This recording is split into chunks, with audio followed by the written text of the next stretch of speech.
But to be fair, what were those guys doing outside of it? Nothing, not at all. What else do you want to talk about Money in the Bank? Like, it's one of those, like, really great matches. Like, anytime they're like, Money in the Bank ladder match, I'm like, cool, man, I'm in for a treat. Mm-hmm. I'm never, like, I don't know that I've ever, even like those, like, that one match that you were telling, the Rob Van Dam one, where you're like, yeah, it was Finlay and Bobby Lashley and Ric Flair. And I was like, just listening to that, you go, ugh. But I remember being super, like, watching the match, being like, this is a good match. So they have announced this year's, and we could briefly talk about let's talk. What's going on this year. So the men's side, I don't even know. That's why I'm going to let you know. I'm going to info you. Braun Strowman back in it again. Ricochet, his first one. Okay. Drew McIntyre's first one. Baron Corbin's second one or third. I don't know. He gives a shit. Ali, Mustafa Ali. I don't know. I don't think. So his they name's put just like Ali 2 there. 7-foot guys in there and 2 5-foot guys. That's cool. Your Intercontinental Champion Finn Balor. You've got Andrade, which he's just Andrade now. And Randy Orton. So is that 7 or is it 8? It's 8. 8. Is that all brands? Yeah. Okay. That's for the men's side. For the women's side, we've got Natalya, Dana Brooke, Naomi, Alexa Bliss, Bayley, Mandy Rose, Ember Moon, and Carmella. 2 former winners, and I hope it's either Bayley or Ember. If I'm being honest, I'm kind of more excited to see the women's match. And me too. Look like Natalya. Dana Brooke, who's been like doing some good stuff here as of late. She's slimmed down a lot. Well, and like she's not that she needed to. She's like cleaned up her work, and like it's a Right. lot cleaner now. I mean, Alexa Bliss will be great. Bayley will be great. Ember Moon's gonna kill it. I hope it's her. I hope she wins. It's probably gonna be like Alexa Bliss again. She probably will. I wouldn't be surprised if Drew McIntyre won the men's one. I'd be okay if Andrade or Ricochet won. As long as it's not Baron Corbin or Randy Orton, I think I'm going to be okay. I think you give it to Drew McIntyre. He could just run around and beat the shit out of people with that briefcase forever and be like, I might catch it in on you. I don't know. Plus, it's not brand specific. Yeah. So he can go anywhere. That's good. Mm-hmm. And the SmackDown, they're just going to be like, Becky, we want to fight Becky. If she keeps both titles. That's true. I heard that she's probably going to lose to... Which one? Not the Raw one. Yeah, I heard she might lose. I thought she was going to stay on Raw. I heard they might do. Vince McMahon wants to go nuts with it. I had no idea that Seth Rollins and AJ. See again, I don't watch wrestling. Oh, yeah. Seth Rollins and AJ Styles is for the first time ever. For the Universal interesting. Title. Yes. And then Becky has 2 matches, one with Lacey Evans, which I believe she will win unless some shenanigans goes down, and then also against Charlotte Flair. And then, we got Kevin Owens versus Kofi Kingston. You think that Kevin Owens is going to win? I wouldn't be surprised. But if anything, they're going to carry over to Saudi Arabia. Blood Money 2. Where Goldberg's going to be in the match. Right. Gee, many Christmas. I heard Brock Lesnar's there, too. I actually heard that they were going to bring Goldberg, Undertaker, and Brock Lesnar back to TV. Well, they have to build it up. Well, but also as like a Hail Mary for ratings. But, like, no offense, but I love wrestling, and I don't even watch your show. I watch it. I love keeping up and see what's going on. Like The Miz versus Shane McMahon in a steel cage match. That should be fun. You know what's not going to be fun? Elias versus Roman Reigns. Yeah, I'm not really looking forward to either of those. Nope. Well, I think that Money in the Bank is a genius idea. Great match. Fine with it being a pay-per-view as well. Mm-hmm. I'm looking forward to this year's. It's going to be fun. I think this year's men's is kind of like that WrestleMania 22 ladder match where you're like, all right, man, like I don't know if it's going to work, but I guess we'll go for it. It'll be cool. The women's looks great. I'm excited. Yes. I like it because then you win it, and then you're like, well, when are they going to cash in? Go 2 weeks. They could go 2 hours. Who knows? Oh! You know what that means. It is time for the curtain call. It's the part of the podcast where we get in the ring with our friends, and in front of God and everyone at Madison Square Garden, we hug each other and break kayfabe. Group hug. Hold each other's hands up. And then one of us gets punished, but eventually marries the boss's daughter and is going to take over the whole kingdom. The curtain call. Dun, dun, dun. So what are we talking about on the curtain call today? So there's, as you mentioned, WrestleMania was the last wrestling event you saw. It was. But 3 weeks later, we're still kind of in a hangover type phase. That's kind of what I feel like. So the WWE is kind of starting over. So let's say, they are big companies, but every company has a different end of physical. They're not always January to December. Yeah. So WrestleMania is kind of April to April. Yeah. New Japan is, in fact, January to January from Wrestle Kingdom to Wrestle Kingdom. And then, some of the other companies like Impact just keep going strong. Their WrestleMania. Their WrestleMania is in the summer, right? Yes. Which actually, this year, they have announced that Slamboree 17. No, I thought their WrestleMania was actually Bound for Glory. Well, October, their anniversary. Whatever. Show. Yes. Slamboree.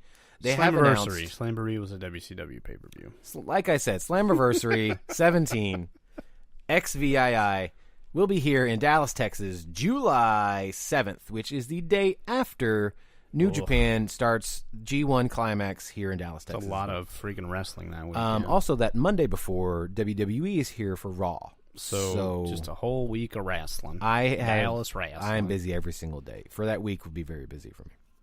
Because I'll also be going to Boston to go see Fish that week. So okay, that is a busy week very for you. Busy. I would see more Fish, but I'd fly back that Saturday to go to watch stupid New Japan Pro Wrestling. Ugh, Japanese wrestling. In Texas. It's the worst. Awkward. So, Impact Wrestling just had Rebellion, which by far was one of the best pay-per-views they put on in quite a while. Well, I thought their Bound for Glory was good. Yes. And then what was the most recent one before Rebellion? We watched part of it, right? We did. Not No Surrender or whatever the fuck. I don't know. It was good, too. It was good. But Brian Cage is your new Impact champion. After almost dying. Yes, by taking a sick Spanish fly off the ramp onto the floor. Don't do that again. Please don't die. Please don't die, Brian Cage. Please don't. Speaking of please don't die, in the main event, we have new Impact Tag Team Champions. LAX is the 4-time champions, beating the Lucha Bros, who will be on their way to All Elite Wrestling, which is next 3 weeks, 2 weeks. It's 3 weeks. Yeah, 3 weeks from today, Memorial Day weekend. So that is from Vegas. So Impact doing great things. I very much enjoyed the Rebellion. Isn't it crazy to be like Impact Wrestling is doing some awesome stuff? Scott D'Amore and Don Callis just know what they're doing, and they got it done right. Josh Matthews on commentary, still not the best. He gets a little hoarse 3/4 of the way through. I get it. But it's because I'm yelling so much. He is yelling a lot. He went to the school of Michael Cole broadcasting. Mm-hmm. Which Cole was just hoarse the night after WrestleMania. It was bad. It's because he had to scream for 17 hours in a row. Also, like we mentioned, the NWA Crockett Cup happened. That was a fantastic pay-per-view. WWE did have their superstar shakeup, and we've got some shakeups. What? Tell me about these shakeups. So SmackDown has now acquired Roman Reigns, the Intercontinental Champion Finn Balor, Elias, Bayley, Ember Moon, Kairi Sane, Lars Sullivan, Buddy Murphy, Liv Morgan, Chad Gable, Apollo Crews, which I haven't seen him yet, Mickey James, and then the Otis and Tucker, the Heavy Machinery. Heavy Machinery, who's like, aren't they kind of over? They're over, but they're not even like using them. So it's like that's no nuts to me. Stakes and weights just kind of hangs out there. Like as soon as I saw them in NXT, I was like, dude, these people are gonna get over so fucking easy, and they did. They did. And you're right. That I heard they are not using them correct. I obviously don't know because I'm not watching it, but right, they might have a new tag team tournament because the Hardy Boys did have to relinquish the titles due to the fact that Jeff Hardy is injured. And Big Money Matt may have to make a return. He looks great. Apparently he's been wearing some nostalgia outfits. Yeah, they've been wearing their like 90s Hot Topic pants and their raver see-through gear. shirts and Jinko jeans and stuff. So Raw has picked up the phenomenal one, AJ Styles, The Miz, which now makes Raw must see. Ricochet, Aleister Black, Eric and Ivar, which are now, what are they calling them? The Viking. They were the Viking Experience, but now they're the Viking Raiders. Oh, so it's like, don't worry, you idiots who are complaining about their name. We'll change it. We'll change both of their first names also, but then they're not an Experience. They are just now Raiders again. So, also the Usos have moved to Raw. Rey Mysterio. We've got Andrade and Zelina Vega. The Usos. Also, the Uso wife, Naomi, is moved over. EC3, even though he wasn't really on either show. He was like, I'm here. In the background. Never mind. Yeah. Lacey Evans, Eric Young, which we have not seen yet, and Cedric Alexander. Weird. So I guess they're not on 205 anymore, him and Murphy. So good for them. I mean, they worked their way up to the main roster. That's what happened. Cool. I mean, that's what Mustafa Ali did. Fair. Yeah.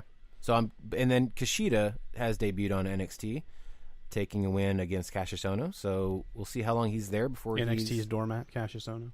And NXT UK's doormat. Hey, you want your first feud in the WWE? Come on down to Cassius Ohno. Uh-huh. I'll do the job for you. I'll make it seem like I'm going to knock you out. But in fact, you're going to knock me out. Hi-oh. Paycheck, baby. Then, that's fine. They need people like that. He's going to be a trainer. He's going to be an agent. I'm not too worried about it. Yeah, he knows what he's doing. Yeah. Yeah, he's fine. He makes him look like $1 million, so thanks, Cassius Ohno. He does. So that is what's been happening. In New Japan, we have no new champions. However, we do have an idea as to who's challenging for the IWGP World Heavyweight titles. I think it's someone by the name of Christopher Jericho. Christopher Irwin, indeed. Hot Topic Dad, Chris Jericho. Now called the Painmaker. The Painmaker, Chris Jericho, driving his Dodge Caravan to the mall, picking out some clothes, and then whipping on over to New Japan. Putting some makeup on his face, smearing it up a little bit. Take the wheel, you freaking idiot! I gotta put on some makeup! However, I do want to talk about two guys that are not exactly signed to any company, but on Twitter have been Do making you mean storms. John Moxley? Johnny Moxley, a.k.a. Dean Ambrose.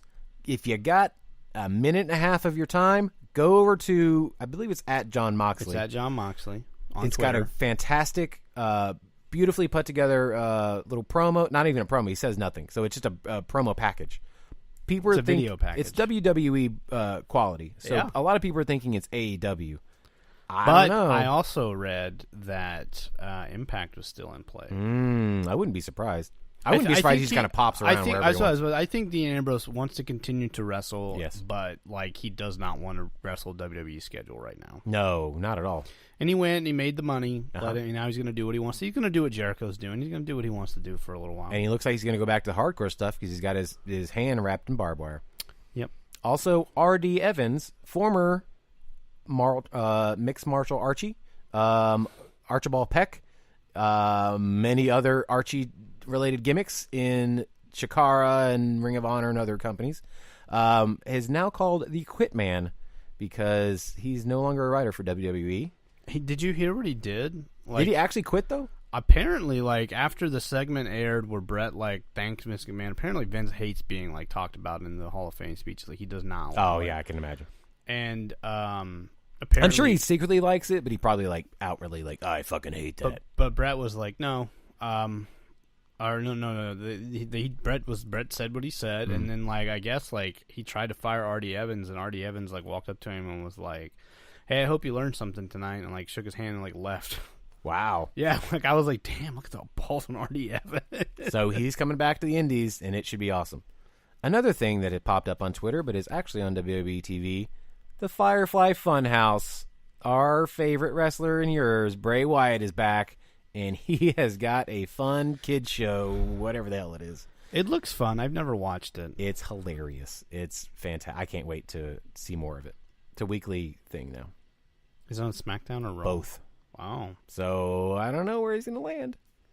Well, all right. I think that you got a little calendar you'd like to go over with us. So last time I had brought up WWE Blood Money happening on May 3rd.